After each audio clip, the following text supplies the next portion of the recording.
Was Britney Spears the straw that broke Instagram's back? Did an AI update crawl through everyone's feeds and indiscriminately knock off posts that it didn't like? Did the Zuck cut himself making breakfast and took it out on all us knife makers? So if you don't know what happened, early Saturday morning, Instagram sent warnings to a multitude of people. We're not just talking about bladesmiths and blacksmiths, we're talking about tool makers, woodworkers, just across the board, saying that the posts did not conform to their posting policies. Their limit would be to have the reach of their current followers and nothing else would get past that line. So for anyone that uses Instagram for marketing or for sales, this was cause for a bit of panic. It's no secret that they don't like us. Right. It's no secret we're on their radar. I think it, for me anyways, it exposed a lot of deficiencies in my own marketing. Okay. I relied too heavily on social media. Right. Or at least Meta specifically. That goes back to the point of diversifying your marketing. A lot of us don't do anything locally. A lot of us are introverts, and that's why we choose the internet. 100%. And I think we're gonna have to get over it and start reaching out locally and making sure you have a local base to protect your investment. Yeah, yeah. And then everything out in the world and on social media can be gravy. I took a picture of these 3 paper cutouts of knives. No. Got flagged. Well, because what it's doing is it's looking at either 1, your hashtags, Right. or 2, if something looks like a bladed object, it flagged it. And I think it was just their new algorithm. So I think it's anything that looked like a knife, it just was like, oh, that's bad. I have hundreds of other knife pictures that didn't get flagged. Right, right. So why these ones? You know, and I think that was somebody else said, well, did it happen to anybody that has the blue check mark? Yeah, like a ton of them were. You know, and it wasn't only knife makers though, because like here in the hunting community, there was a lot of hunting stuff. Like Chad Mendez, he had a picture of meat in a freezer that got flagged, which maybe somebody could have reported him because they don't like seeing that people hunting animals or something, but. You know, there was a lot of other industries that got it too. Yeah. It wasn't just knife makers. I think it was the timing. Like, you're doing it right before Black Friday. Christmas is coming. Everybody's thinking about, you know, and this is like the important time of year for knife makers to have that present. Mm-hmm. And with them not showing new followers, you know, that's, you know, even a day or two. Like, let's say 2 days. Right. That could be 4 or 5 followers for some people. Yeah. Which could be a sale. You know, start printing out flyers, put them in your gas stations. Yeah, yeah. I got a hunting store that I want to get some knives in. Mm-hmm. And even though it might be consignment and I might get screwed, it's still at least a place that somebody can see my little BK on a knife. Yeah. What the heck is that? That's cool.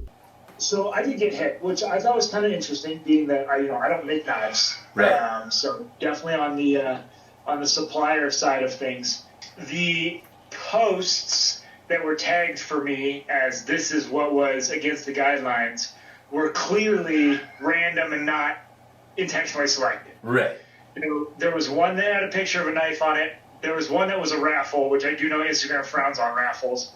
But most of the rest were just pictures of wood with captions that said, you know, hey, how beautiful is this? Or something like that. Yeah. There was no consistency with hashtags or whether I used tags or not. Okay. I analyzed it on a couple different levels to try to figure out why those posts got picked. Uh-huh. And I did delete one of them just to see what would happen. And it was immediately replaced by another post. Oh, really? It was equal red.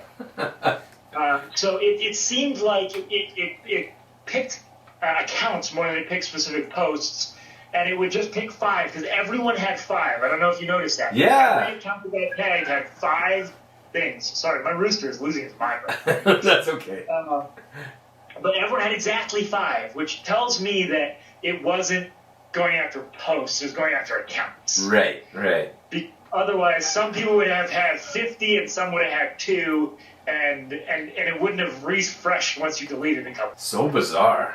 That just tells me that it was an account targeted attack versus a post targeted attack, which I think that's important, right? Because that tells me, number one, that we don't need to do too much stressing about what we were putting in the post, right? So a lot of guys talking about like, oh, you guys shouldn't be putting any hashtags in, or hey, this is how we should be wording the captions. Right. But if you go back and look at everyone's stuff, there was no consistency in wording. There's no consistency in hashtags. There's guys who used none who got hit. There's guys who used tons of hashtags who got hit. So I think my big thing is that I don't think people need to be spending too much time and energy on that side of things. Yeah. Cool. So that was a big thing that I took away from it. So as a business owner, and with the possibility that they do kind of add more restrictions, what kind of strategies would you go with aside from Instagram? So that's tough. I have tried to have a presence on pretty much every social media site that I can. Obviously, with makers and with running a business, whatever time you put into social media, you're not putting into the shop, which gets tricky. Right. So I don't keep any of them nearly as up to date as I do with Instagram, but I try to, like, once a week or once every couple weeks, throw a post up there, and I use them. The way that I use all these other social media sites is to try to funnel everyone to my website. Mm-hmm. So every one of them, it's got a couple posts. I try to keep it relatively modern, and then I have a link pulling it directly back to my website. Yeah. And then with Instagram being the one site that I really focus on being active.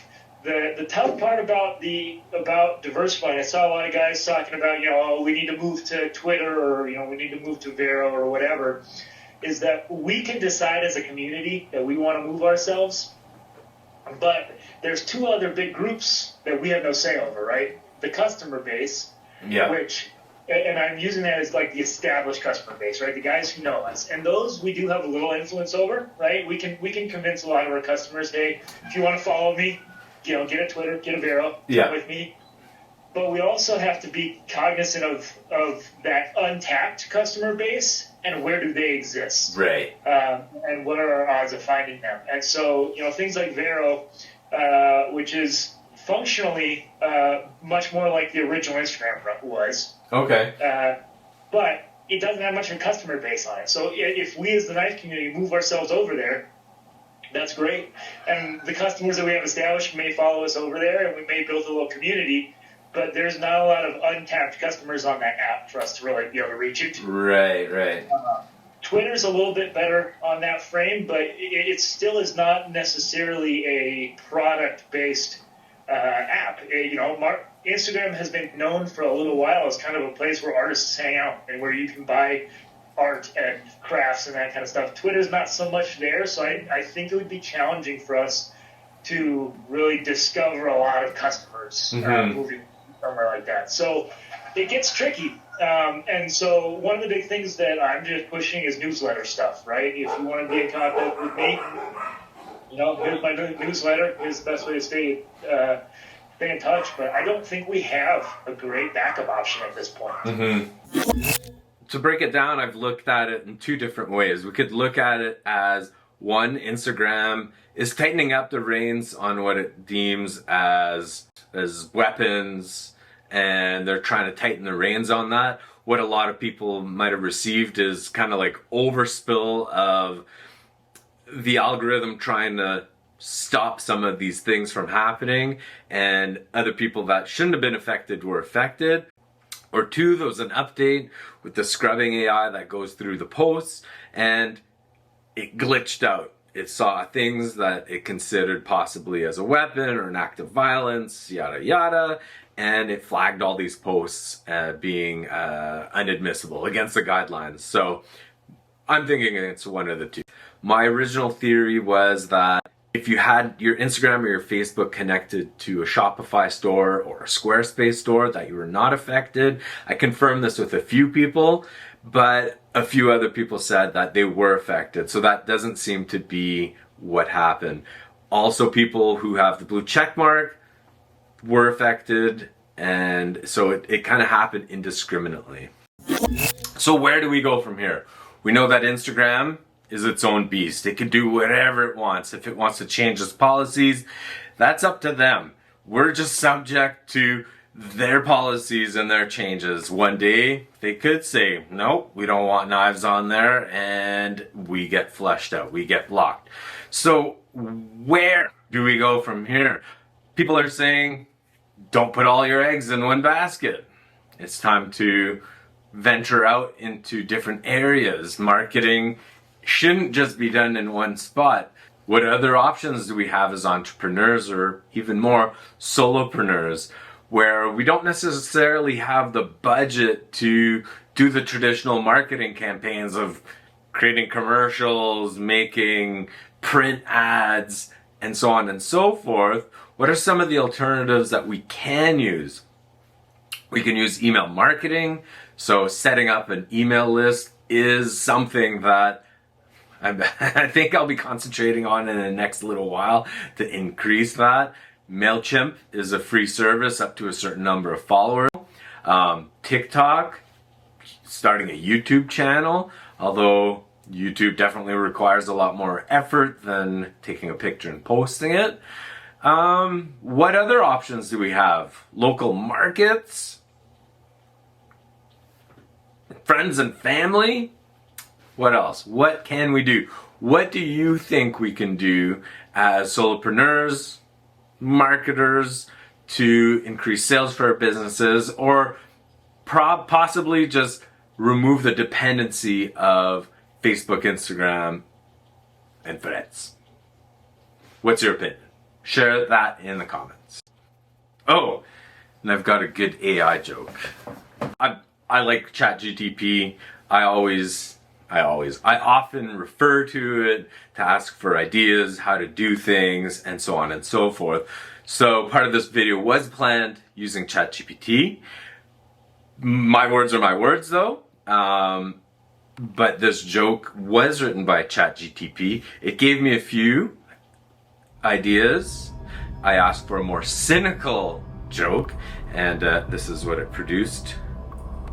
AI, are you planning on taking over the world? Its response, no, that's such 20th century thought. I'm more into passive aggressive control and subtle influence. It's a little scary. Alright. I think we're good.